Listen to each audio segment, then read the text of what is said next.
তো আজকে এবিটি এর পেজ নাম্বার 18 অঙ্কের কোশ্চেনগুলো সলভ করা হবে, এমসিকিউ এবং এসএকিউগুলো। তো 1 নম্বরের 1-এর কোশ্চেনটা বলেছে, যদি কোনো মূলধন 10 বছরে সুদে মূলে দ্বিগুণ হয়, বার্ষিক সুদের হার কত বার করতে বলেছে। তো সুদে মূলে দ্বিগুণ, তার মানে সুদ যত টাকা মূলধন তত টাকাই হতে হবে। যদি মূলধন 100 টাকা হয় তাহলে সুদটাও 100 টাকা হতে হবে। সুতরাং আমি ধরে নেব যে মূলধন পি টাকা,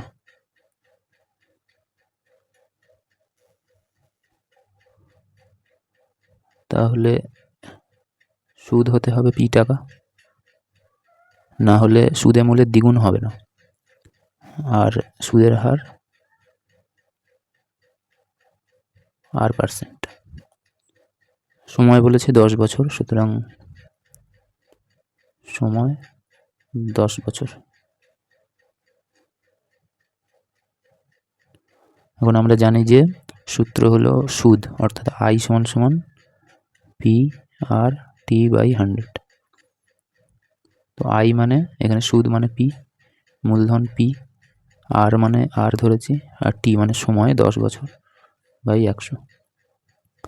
এটা ক্যালকুলেট করলে হবে 0 0 কেটে যাচ্ছে, এই 10 P এর সঙ্গে গুণ হয়ে 10P, এদিকে পড়ে থাকবে P × R।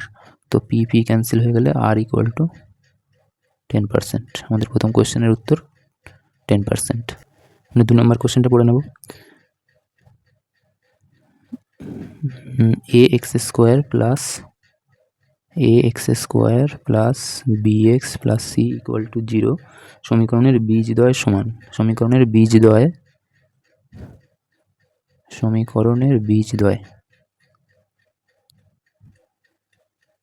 সমান, এই কথাটার মানে আমরা জানি যে এই যে সমীকরণের নিরূপক যেটা হবে, নিরূপক অবশ্যই 0 হবে। নিরূপক 0 হলে তবেই বীজদ্বয় সমান হয়, এবং বীজদ্বয় সমান হলে নিরূপক অবশ্যই 0 হবে। তো কোশ্চেনে বলে দিয়েছে যে এই সমীকরণের বীজদ্বয় সমান, তার মানে নিরূপক যেটা হবে, নিরূপক = 0 হবে। অর্থাৎ নিরূপক মানে x এর সহগ তার স্কোয়ার মাইনাস 4a মানে x² এর সহগ ইন্টু c মানে ধ্রুবক যেটা = 0। নিরূপক = 0 করলাম, নিরূপক = 0 করলে b² = 4ac। এবার অপশান যেগুলো দেওয়া আছে ওগুলোর সঙ্গে কম্পেয়ার করলে বোঝা যাবে c = 4a = এদিকে আসলে b² এর নিচে গিয়ে বসবে, অর্থাৎ এটা হবে অপশান, এটা যে অপশানে থাকবে সেটাই আনসার, অপশান ডি। তো 2 এর আনসার হবে অপশান ডি। আর 1-এরটা হয়েছিল অপশান বি। চলে যাওয়া যাক 3 নম্বর কোশ্চেন। 3 নম্বর কোশ্চেনটা পড়া যাক। বলছে একটি লম্ববৃত্তাকার শঙ্কুর তির্যক উচ্চতা। আচ্ছা, একটা লম্ববৃত্তাকার শঙ্কু আগে এঁকে নেওয়া যাক। লম্ববৃত্তাকার শঙ্কু মানে এমন দেখতে। তির্যক উচ্চতা মানে এটাকে বোঝানো হয়েছে, তির্যক উচ্চতা 15 সেন্টিমিটার। আর ভূমির ব্যাস বলে দিয়েছে, মানে এইটুকুটা বলে দিয়েছে 16। তো ব্যাসার্ধ তাহলে 8 সেন্টিমিটার হয়ে যাবে। চেয়েছে পার্শ্বতলের ক্ষেত্রফল। তো শঙ্কুর পার্শ্বতলের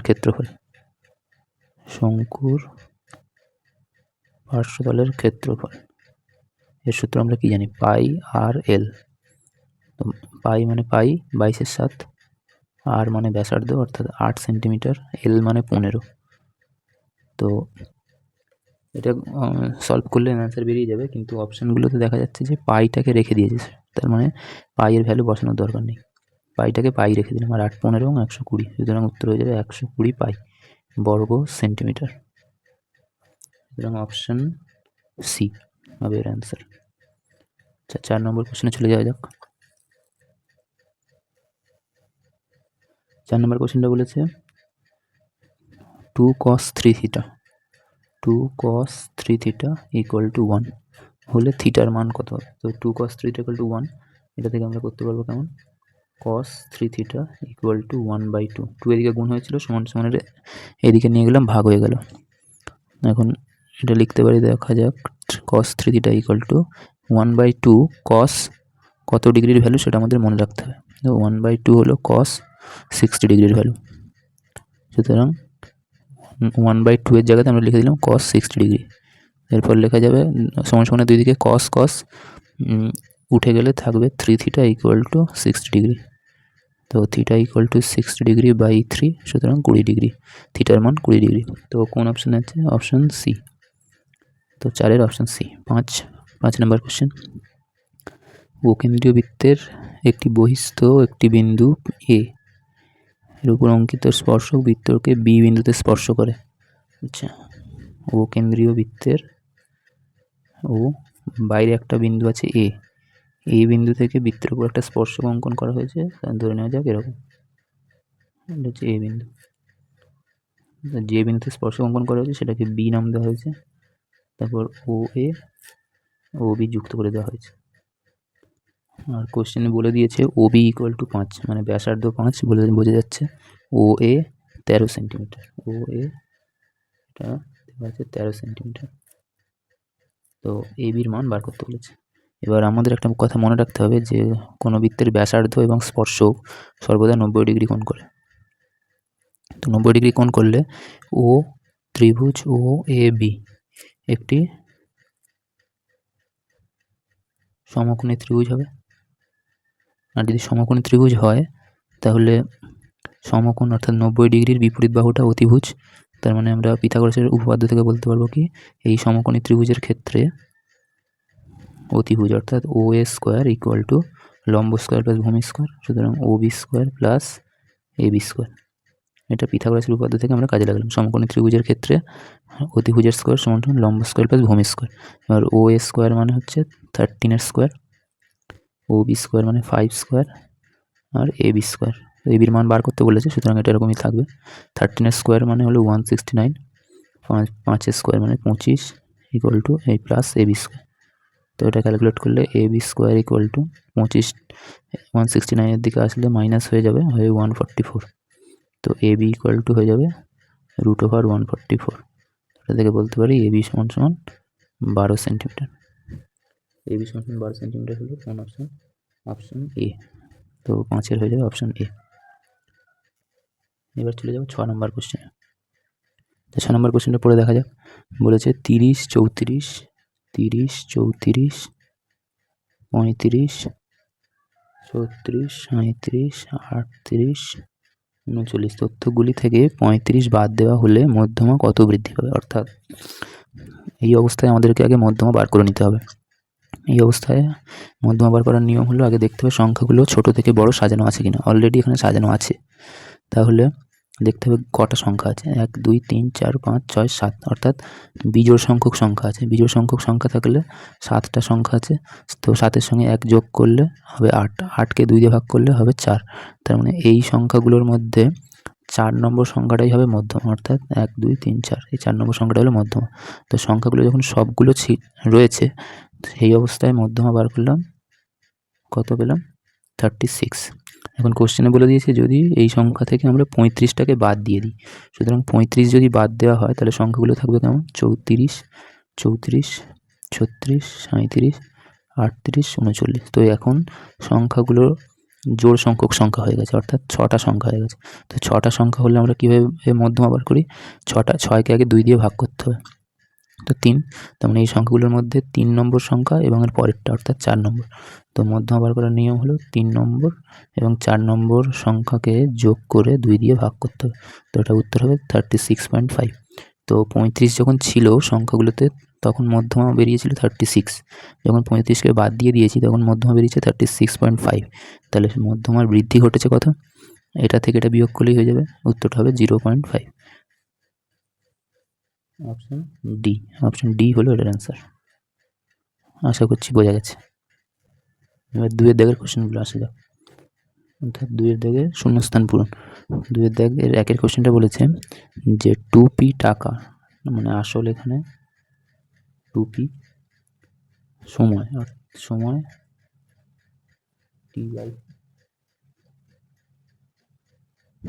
t/2 বছর, আর সুদের হার বলা হয়েছে, সুদের হার এগুলো লেখার দরকার নেই, আমি বোঝাচ্ছি বলে লিখে করাচ্ছি, কিন্তু তোমরা তো এক্সামে এত টাইম পাবে না, সুতরাং এগুলো রাফে তাড়াতাড়ি ক্যালকুলেট করে নিয়ে অ্যান্সারটা জাস্ট পুট করে দিলেই হবে। সুদের হার এত। তো কোশ্চেনে বলে দিচ্ছে সবৃদ্ধিমূল হবে 2p প্লাস এটা। সবৃদ্ধিমূল কথার অর্থ হচ্ছে সুদ প্লাস আসল। তো অপশানে বলেই দিয়েছে, মানে কোশ্চেনটাতে 2p প্লাস ড্যাশ, 2p মানে আসল, তাহলে ড্যাশে আমাদের বসাতে হবে কি জাস্ট সুদটা, তাহলেই সুদ আসল হয়ে যাবে। তো আমাদের বার করতে হবে সুদ। তো সুদ বার করার ফর্মুলা হচ্ছে i = PRT/100।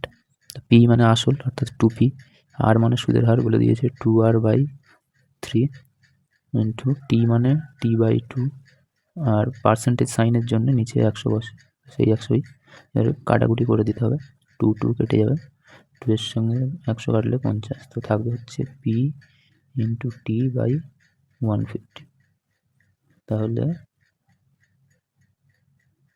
সুদ আসল বা সবৃদ্ধিমূলও বলা যায়, এটা হচ্ছে 2p প্লাস PT/150। তার মানে ড্যাশ পূরণের জায়গাতে ড্যাশের মধ্যে এটা বসাতে হবে, এটাই হবে আনসার।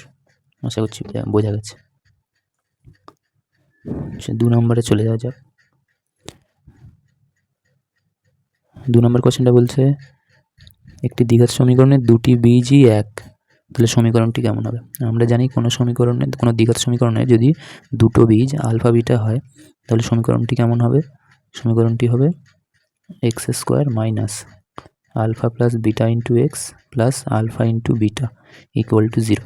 তো কোশ্চেনটিতে বলে দিয়েছে দুটি বীজ 1 1, তাহলে সমীকরণটা কেমন হবে? x² minus 1 plus 1 into x plus 1 into 1 equal to 0, অর্থাৎ x² minus 1 plus 1 2x plus 1 equal to 0। এটাই 2 নম্বর প্রশ্নের উত্তর। আশা করছি বোঝা গেছে। 3 নম্বরে চলে যাওয়া যাক। 3 নম্বরে বলে দিয়েছে cos² theta minus sin² theta equal two p/2। cos² theta minus sin² theta equal two p/2, আর মান বার করতে বলেছে cos⁴ theta minus sin⁴ theta. এটা কিছুই নয়, এটা খুবই সহজ একটা অঙ্ক। এই দুটোকে আমরা দেখো কীভাবে লেখা যায়, cos² থিটার হোল স্কোয়ার মাইনাস cos⁴ থিটাকে আমরা লিখলাম cos² থিটার হোল স্কোয়ার মাইনাস sin⁴ থিটাকেও লিখতে পারবো sin² থিটা তার হোল স্কোয়ার। তো এটা দেখা যাচ্ছে a² মাইনাস b² ফর্মে আছে, তাহলে তার সূত্র কী হয়? a plus B into a minus B. তো আমরা ত্রিকোণমিতির সূত্র থেকে জানি যে এটার ভ্যালু 1 হয়, cos² theta plus sin² theta equal two 1, এটা 1, আর cos² থিটা মানে sin² থিটা ভ্যালু তো কোশ্চেনে বলেই দেওয়া ছিল p/2, তো এর উত্তরটাও হয়ে যাবে p/2। তাহলে এই কোশ্চেনটার উত্তরও p/2। আশা করছি বোঝা গেছে। এবার 4 নম্বর কোশ্চেনে চলে যাওয়া যাক। 4 নম্বর কোশ্চেনে বলেছে একটি বৃত্তের অন্তস্থ বিন্দু থেকে বৃত্তের ওপর অঙ্কিত স্পর্শকের সংখ্যা হবে, অর্থাৎ একটা বৃত্তের অন্তস্থ বিন্দু মানে বৃত্তের মধ্যে কোনো একটা জায়গায় কোনো বিন্দু নিতেই পারি আমি, ধরো এখানে নিলাম।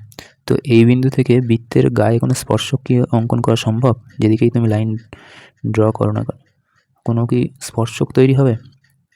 হবে না। সুতরাং বৃত্তের মধ্যে কোনো বিন্দু থেকে বৃত্তের গায়ে কোনো স্পর্শক অঙ্কন করা যায় না, তাহলে এর উত্তরটা হবে 0। যদি বৃত্তের বাইরে বিন্দুটা থাকতো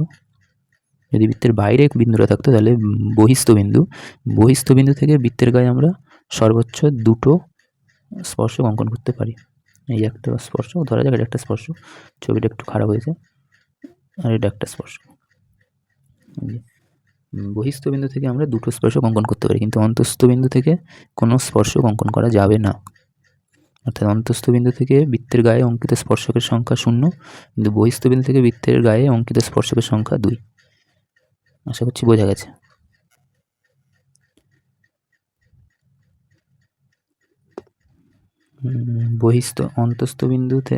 বৃত্তের কোনো অন্তস্থ বিন্দু থেকে বৃত্তের গায়ে কোনো স্পর্শক অঙ্কন করা যাবে না। সুতরাং বৃত্তের অন্তস্থ বিন্দু থেকে অঙ্কিত স্পর্শকের সংখ্যা 0, এবং বৃত্তের বহিস্থ কোনো বিন্দু থেকে বৃত্তের গায়ে দুটি স্পর্শক আঁকা যায় সর্বদা, তাই বৃত্তের বহিস্থ বিন্দু থেকে বৃত্তের গায়ে অঙ্কিত স্পর্শকের সংখ্যা সবসময় 2 হবে, আর অন্তস্থ বিন্দু থেকে অঙ্কিত স্পর্শকের সংখ্যা 0 হবে। এবার 5 নম্বর কোশ্চেন। 5 নম্বর কোশ্চেনে বলেছে দুটি গোলকের আয়তনের অনুপাত বলে দিয়েছে, আয়তনের অনুপাত 1:27। তো আমি ধরে নিতে পারি যে গোলক দুটির ব্যাসার্ধ R1 ও R2, তাহলে আয়তন হবে প্রথম গোলকের আয়তন 4/3 পাই R1 কিউব, আর দ্বিতীয় গোলকের আয়তন হবে 4/3 পাই R2 এর কিউব। এই দুটো আয়তন আমি বার করে নিলাম। এখন আয়তনের অনুপাত বলেই দিয়েছে এটা, সুতরাং এটার অনুপাত করে যা হবে এটার অনুপাতের সঙ্গে সমান হবে।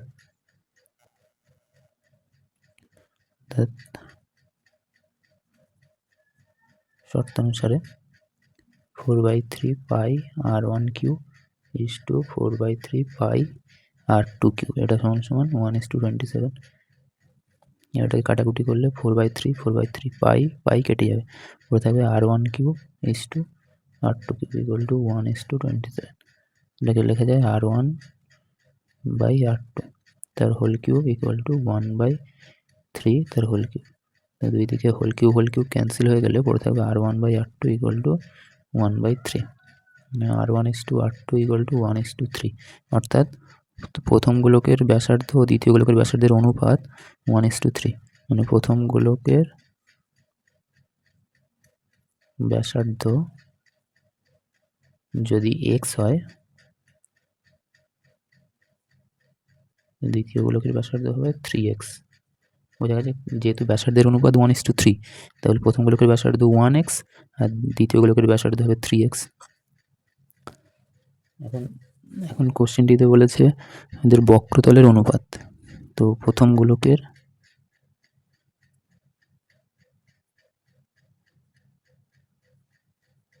বক্রতলের ক্ষেত্রফল হবে 4 পাই R1 স্কোয়ার। তো এটা হলো R1 এর ভ্যালু, এটা হচ্ছে R2 এর ভ্যালু।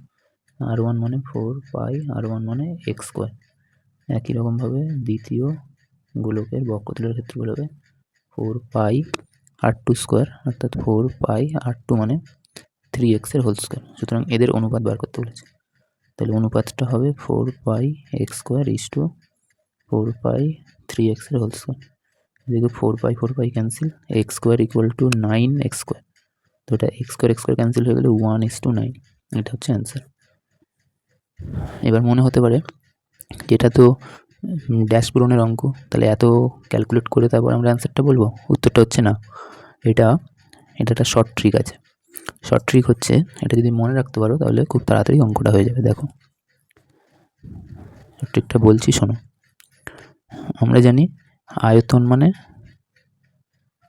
যে কোনো দৈর্ঘ্যের 3 বার গুণফল, মানে দৈর্ঘ্য গুণ দৈর্ঘ্য গুণ দৈর্ঘ্য। কোনো দৈর্ঘ্য আয়তন বার করা মানে কোনো দৈর্ঘ্যকে 3 বার গুণ করতে হয়। যেমন তুমি ভেবে নিতে পারো যে গোলকের আয়তন 4/3 পাই R কিউব, দেখো R কিউবকে 3 বার গুণ করেছে। এগুলো তো ধ্রুবক, এগুলো নিয়ে কিছু যায় আসে না, কিন্তু এগুলোই হচ্ছে দরকারি। ব্যাসার্ধকে 3 বার গুণ করা হয়েছে, তেমনভাবেই ক্ষেত্রফল মানে ভেবে দেখো দৈর্ঘ্যকে 2 বার গুণ করা, দৈর্ঘ্য গুণ দৈর্ঘ্য। দেখে নাও পারো কেমন। গোলকের ফলের কথাই তুমি ভাবতে পারো 4 পাই R স্কোয়ার। দেখো এগুলো তো ধ্রুবক, এগুলোর কথা ছেড়ে দাও। এইদিকে দেখো ব্যাসার্ধকে 2 বার গুণ করা, যেখানে ব্যাসার্ধকে 3 বার গুণ। ঠিক আছে, তার মানে কোশ্চেনটাতে বলা ছিল আয়তনের অনুপাত 1:27। তার মানে আয়তন মানেই কোনো দৈর্ঘ্যকে 3 বার গুণ করে পাওয়া যেতে পারে। তাহলে এটা একটা গোলকের আয়তন, যদি 1 হয় তাহলে 1টা পাওয়া গিয়েছে কাকে 3 বার গুণ করে, 1কেই 3 বার গুণ করে। তার মানে এটাকে লিখতে পারি তো 1 কিউব, মানে 1কে 3 বার গুণ করে 1 পাওয়া গিয়েছে। আর 27টা দ্বিতীয় গোলকের আয়তন, তার মানে এটাও আয়তন, তার মানে এটাও কোনো একটা সংখ্যাকে 3 বার গুণ করে পাওয়া গিয়েছে। তাহলে 27 পাওয়া যায় কাকে 3 বার গুণ করে, 3কে 3 বার গুণ করে। বোঝা গেল? তার মানে এটা কি বোঝাচ্ছে, এটা বোঝাচ্ছে যে এই যে আয়তনের ফর্মুলা আমরা কি জানি, আর কিউব হয়। তার মানে এখানে কিউব হয়েছে কাদের, 1 এর আর 3 এর। তার মানে এটা প্রথম গোলকের আয়তন, এটা থেকে বোঝা যাচ্ছে প্রথম গোলকের ব্যাসার্ধ হতে পারে 1 আর দ্বিতীয় গোলকের ব্যাসার্ধ হতে পারে 3। তার মানে এটা থেকে বোঝা যাচ্ছে প্রথম গোলকের এবং দ্বিতীয় গোলকের ব্যাসার্ধের অনুপাত হবে 1:3। যার কিউব করে লেখা যাবে। যদি এটা আয়তন দেওয়া থাকে তাহলে আমরা দেখব যে কাকে এই দুটোকে কারোর হোল কিউব ফর্মে লেখা যাচ্ছে কিনা, যাচ্ছে এখানে। সুতরাং যার হোল কিউব ফর্মে লেখা যাবে সেটাই হচ্ছে ব্যাসার্ধের অনুপাত। দেখো ব্যাসার্ধের অনুপাত আমাদের বেরিয়েছিল 1:3। তো এখানে সেটাই বললাম শর্টকাটে, যে আয়তন মানে কোনো নাম্বারের 3 বার গুণফল। তো এটা কোনো আয়তন, সুতরাং এটাও 3 বার গুণফল হয়েছে, 3 বার গুণ করে পাওয়া গিয়েছে। কাকে 3 বার গুণ করে পাওয়া গিয়েছে? 1-কে। এটাও আয়তন, তার মানে একেও 3 বার গুণ করে পাওয়া গিয়েছে। কাকে 3 বার গুণ করে পাওয়া গিয়েছে? 3-কে। তাহলে যাদেরকে গুণ করে পাওয়া গিয়েছে সেগুলোই হবে ব্যাসার্ধের অনুপাত। আর যেই ব্যাসার্ধের অনুপাত আমরা পেয়ে গেছি, ক্ষেত্রফল মানে আমরা কী বলেছি? কোনো জিনিসকে দুবার গুণ করে যাওয়া হয়। তো প্রথম গোলকের ব্যাসার্ধ 1, তাহলে ক্ষেত্রফল কী করে পাবো? একে দুবার গুণ করে, 1 × 1। আর দ্বিতীয় গোলকের ব্যাসার্ধ জানি 3, তাহলে তার ক্ষেত্রফল পাবো কী করে? ব্যাসার্ধকে 2বার গুণ করে। সুতরাং 1:9। এটাই হচ্ছিল অ্যান্সার, এটাই হচ্ছিল অ্যান্সার। আশা করছি বোঝা গেছে। একইভাবে কোশ্চেনটা যদি এমন দেওয়া থাকতো যে কোশ্চেনেই হয়তো বলা আছে যে কোনো দুটো গোলকের ক্ষেত্রফলের অনুপাত 4:25, তার মানে এটা কী বলা আছে? ক্ষেত্রফলের অনুপাত। ক্ষেত্রফলের অনুপাত যদি এমন হয়, ক্ষেত্রফল মানে একই জিনিসের দুবার গুণফল, তার মানে এটাকে কোন নাম্বারকে দুবার গুণ করে এটা পাওয়া গিয়েছে? 2-কে। এটাকেও এরকম লেখা যাবে, কোনো কিছু নাম্বারের দুবার গুণফল। তার মানে এটা যেহেতু ক্ষেত্রফলের অনুপাত, তাহলে কোনো নাম্বারকে দুবার গুণ করে পাওয়া গেলে তারা হয়ে যাবে কি? তারা হয়ে যাবে ব্যাসার্ধের অনুপাত, মানে 2:5 হয়ে যাবে ব্যাসার্ধের অনুপাত। এবার যদি বলে যে এই গোলকের আয়তনের অনুপাত বার করো, তাহলে এই যে ব্যাসার্ধের অনুপাতকে এবার 3 বার গুণ করে দিতে হবে, তাহলেই পেয়ে যাবো আয়তনের অনুপাত। এটা 8:125 এরকম। আশা করছি বোঝা গেছে। না বোঝা গেলেও এটা একটু রিপিট করে দেখলে হয়তো বোঝা যেতে পারে। আর এটাই এই অঙ্কগুলো করার সবথেকে শর্ট ট্রিক।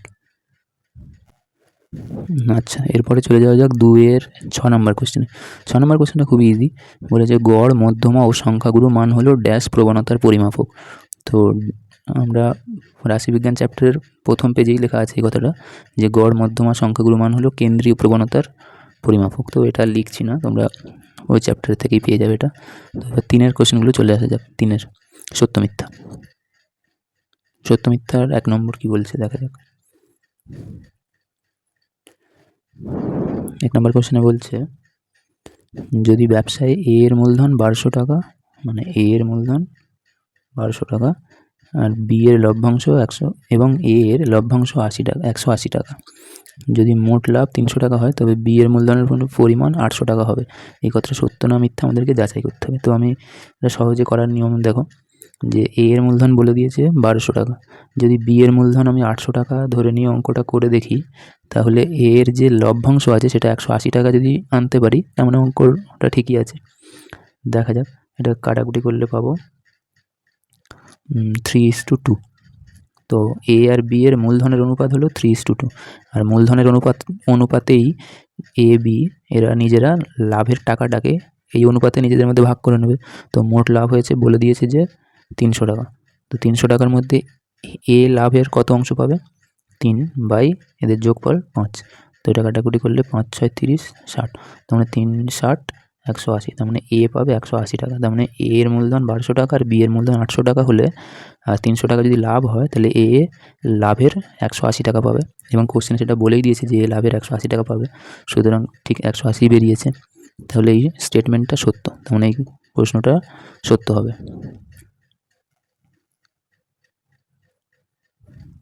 যদি বি এর মূলধন 800 ধরে এর লভ্যাংশ 180 না আসতো, তাহলে এটা মিথ্যা হয়ে যেত।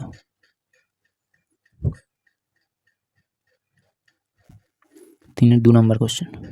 3-এর 2 নম্বর কোশ্চেনে বলেছে, 3-এর 2 নম্বরের কোশ্চেন বলেছে এ ভ্যারাইজেস বি এবং বি ভ্যারাইজেস সি হলে এ প্লাস বি ভ্যারাইজেস সি হবে। এটা সত্য না মিথ্যা যাচাই করতে বলেছে। তো এটা করা যাবে কিভাবে? তো এটা দেখা যাক।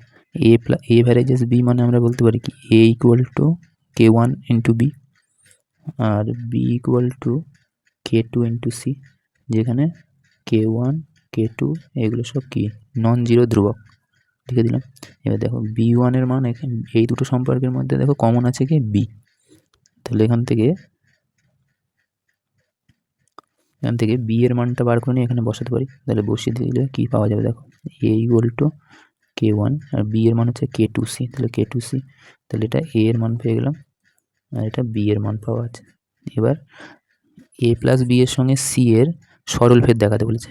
এটা মাথায় রাখতে হবে যে কোনো সংখ্যা সরলভেদে থাকা মানে হচ্ছে এদের ভাগফল ধ্রুবক হওয়া। তাহলে এখন আমি তুলে নেব অঙ্কটা, এ প্লাস বি বাই সি। এই যে এ প্লাস বি এর সঙ্গে সি এর সরলভেদ দেখাতে বলেছে, তাহলে ওদের ভাগ আকারে তুলে নিলাম। যদি এদের ভাগফলটা আমি ধ্রুবক দেখাতে পারি তাহলেই এ plus A B R C পরস্পর সরলভেদে থাকবে।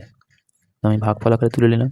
এবার এ এর মানটা বসিয়ে দিচ্ছি, K1 K2 C plus B এর মান হচ্ছে K2 সি, আর সি নিচে আছে, তো উপরে কমন নিয়ে যাচ্ছে K2 সি, কমন নিলে পরে থাকবে K1 plus 1 by C, C কেটে গেলে থাকবে K2 K1 প্লাস 1। এটা দেখো এখানে কোনো এ বি সি নেই, তার মানে এটা একটা কি ধ্রুবক। তাহলে এদের ভাগফলটা তুললাম, তুলে দেখাতে পারলাম ধ্রুবক, তাহলে বলতে পারবো এ প্লাস বি সি এর সঙ্গে সরলভেদে আছে, প্রমাণিত। মানে এটাও কি হয়ে গেল, সত্য। 3 নম্বর কোশ্চেনটা কি বলেছে, অর্ধবৃত্ত অপেক্ষা বৃহত্তর বৃত্তাংশ কোণ স্থূল, মানে অর্ধবৃত্ত, মানে এটা হচ্ছে অর্ধবৃত্ত। অর্ধবৃত্ত অপেক্ষা বৃহত্তর মানে অর্ধবৃত্তের থেকে বেশি, তার মানে কেমন দেখতে হবে, এমন টাইপের। অর্ধবৃত্তের থেকে বেশি কোণটা হবে স্থূলকোণ। অর্ধবৃত্তের থেকে বেশি কোণটা স্থূলকোণ।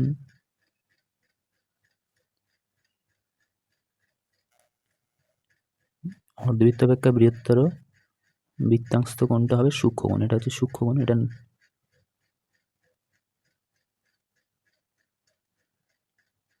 না, ভুল বলছি, এটা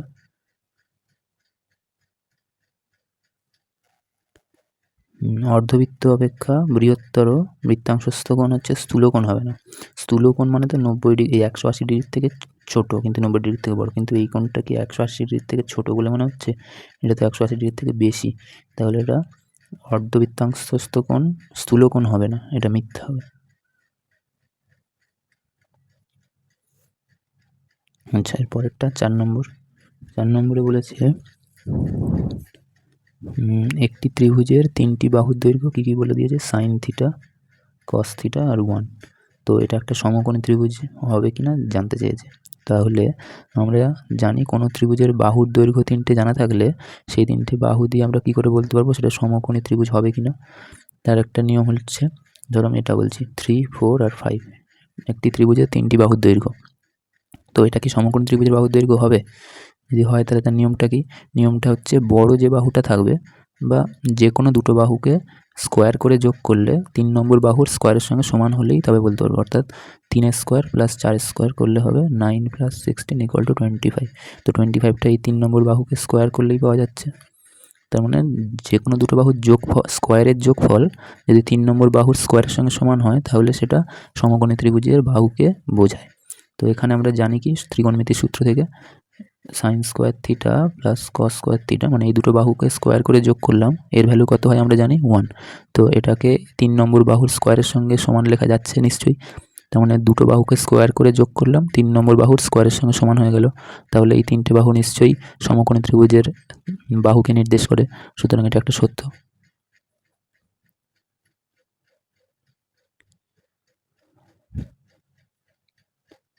তারপর 5 নম্বর কোশ্চেন। 5 নম্বর কোশ্চেনে বলেছে কোনো গোলকের ব্যাসার্ধ দ্বিগুণ করলে তার আয়তন দ্বিগুণ হবে। তো ধরি ব্যাসার্ধ, গোলকের ব্যাসার্ধ আর, তাহলে আয়তন কত হবে, ব্যাসার্ধ যদি আর হয় তাহলে আয়তন হয় 4/3 পাই আর কিউব হলো। এখন ব্যাসার্ধ দ্বিগুণ করা হয়েছে, তাহলে নতুন ব্যাসার্ধ এখন 2r হয়ে যাবে নিশ্চয়ই। তাহলে এখন আয়তন কত হবে, আয়তন হবে 4/3 পাই এই ব্যাসার্ধের কিউব, তার মানে 2r এর কিউব। তো 4/3 পাই 2r এর কিউব মানে 8r কিউব, তার মানে 4/3 পাই আর কিউব ইন্টু 8। দেখো এটা ছিল আগের ব্যাসার্ধ, আগের আয়তন, সরি এটা ছিল আগের আয়তন। এই আয়তনের সঙ্গে ব্যাসার্ধ যখনই দ্বিগুণ করা হলো আয়তন কত গুণ হয়ে গেল, আগের আয়তনের তুলনায় 8 গুণ হয়ে গেল। কিন্তু ওখানে বলেছে কোশ্চেনে যে দ্বিগুণ হবে, তাহলে নিশ্চয়ই মিথ্যা। তাহলে এটা মাথায় রাখতে হবে যে ব্যাসার্ধ, গোলকের ব্যাসার্ধ দ্বিগুণ করা হলে তার আয়তন 8 গুণ হয়ে যায়, তার মানে এটাও একটা মিথ্যা স্টেটমেন্ট।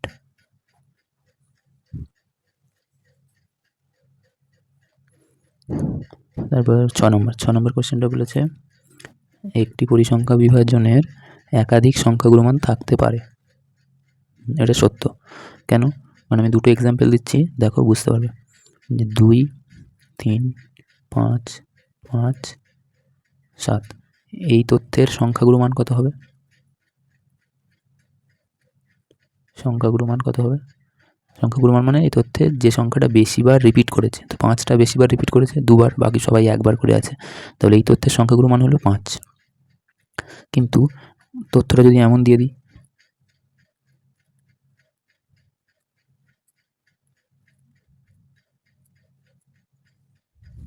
তাহলে এই তথ্যের সংখ্যাগুলো মান কত হবে?